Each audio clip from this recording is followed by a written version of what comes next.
Hey guys, so in today's video we're going to be talking about hair and the myth that black people cannot grow long hair. Like I said in this video, I didn't know that black people could grow long hair, or that it was even possible that black people could have long hair. So I believe, like majority of Africans do, that when your hair grows to a certain extent, it just stopped growing. So I thought hair has its limits, at least for black people. So I do want to take out the time to address this comment because unfortunately a lot of black men and women tend to think this way, and that shouldn't be the case. Now, this is the first time that somebody ever commented this, but I get this so much in my everyday life, and it so happened to happen again on today. So today I was in a hair store just getting some more oil for my hair, and a woman walked past me asking me if this was my real hair. I told her this was my real hair, and she proceeded to try to touch my hair without my permission. I respectfully told her that I didn't want her to touch my hair because I don't let any and everyone touch my head or my hair or my body in general. For many reasons, because I believe energy can be transferred in many different ways. Then she went on to say if I can't touch it, it must not be real.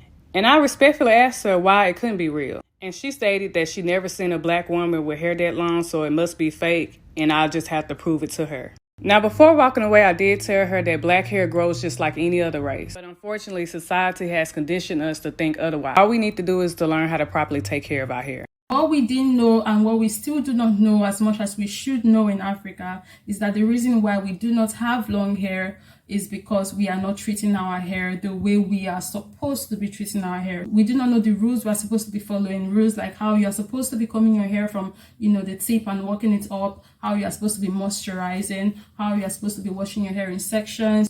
All that rules that our hair needs to thrive.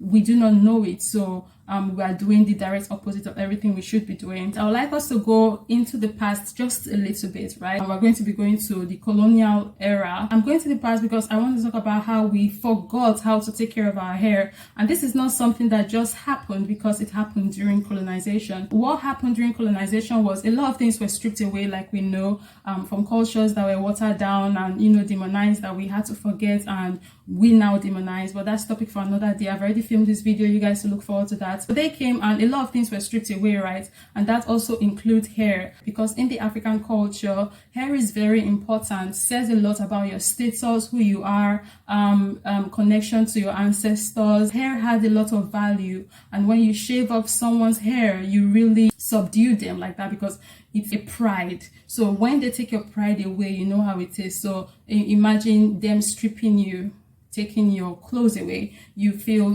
timid, scared, and you feel subdued and conquered. So the Europeans did shave off the hair of the African people in order to, show their dominance over them. So over time, Africans were walking around with, lesser hair. So eventually, the traditional rituals and ways they use in taking care of their hair, they had to not do those anymore because they really didn't have hair to be taken care of. So when that happens over time and they give birth to kids and the norm now is cutting down your hair, nobody really has to be thinking about, okay, how do we take care of our hair, because now there really is no hair. So when that generation is gone, you're left with a generation of people that their norm is not, what used to be the norm of having a lot of hair. The norm is now the norm of no hair. And now everybody's dealing with the no hair. So that is how eventually we forget our recipes. We forgot how we used to take care of our hair because we had no hair to take care of when we were under colonization, right?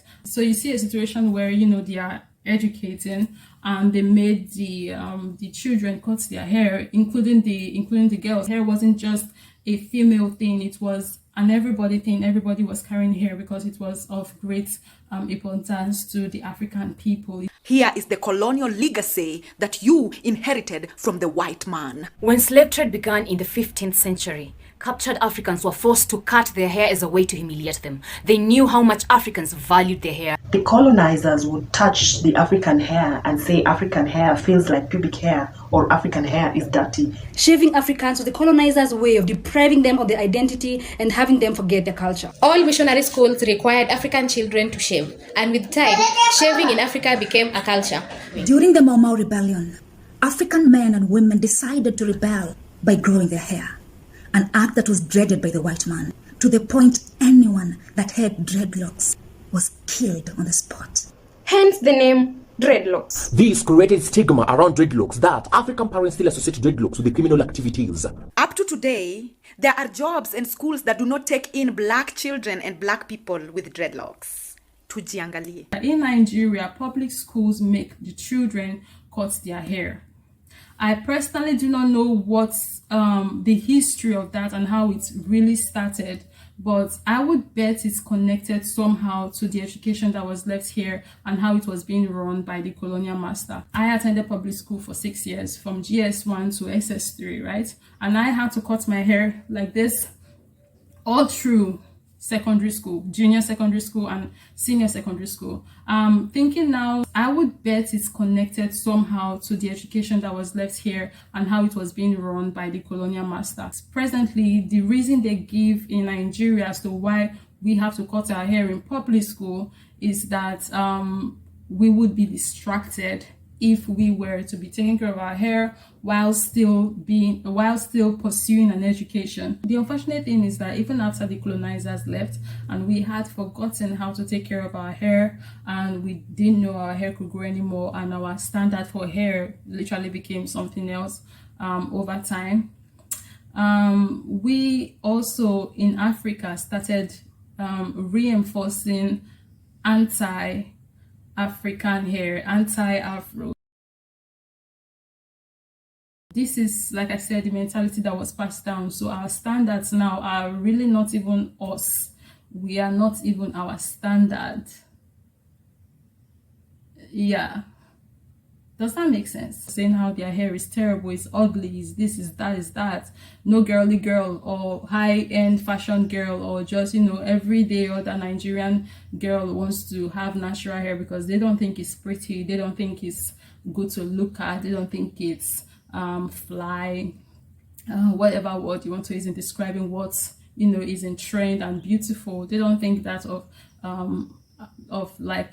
African hair, and that's not something that's just one day happened to the African people. Africans did not one day wake up and start hating on their natural hair or hating on their Afro. It's not something Africans wanted to do. It wasn't something that was part of the culture or part of the African people.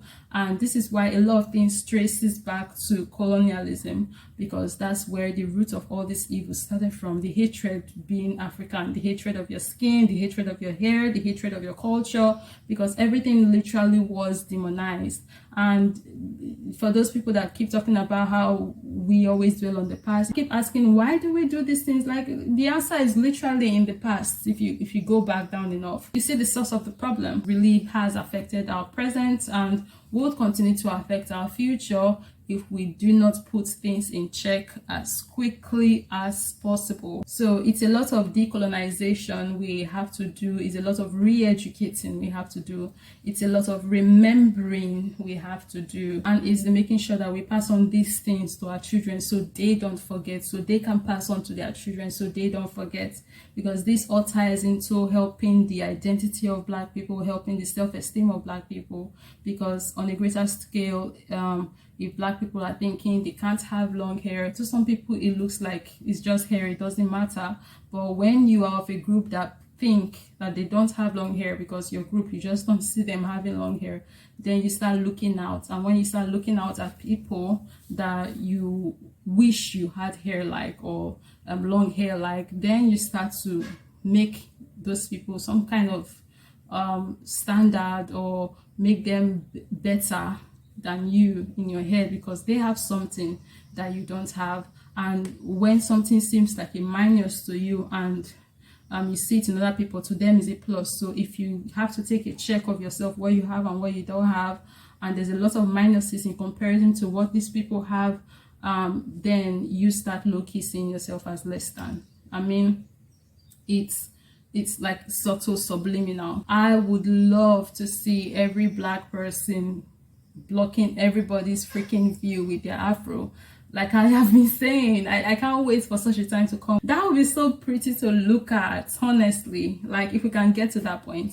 So that's it for today's video. I mean, there's a whole lot more I would have loved to talk about, but maybe I should make it into a live instead or into another video. I think I'll make it into a live instead. Let's have a conversation on this. I don't know when that would be. I've not been live for a while now. I want to create like a steady live schedule. I'm thinking every Sunday. Yeah, because really my StreamYard subscription has been going. I've literally been dashing StreamYard money because I've not been using it. So let me know down below in the comment section what your thoughts are. I'll see you guys in the next one. Bye.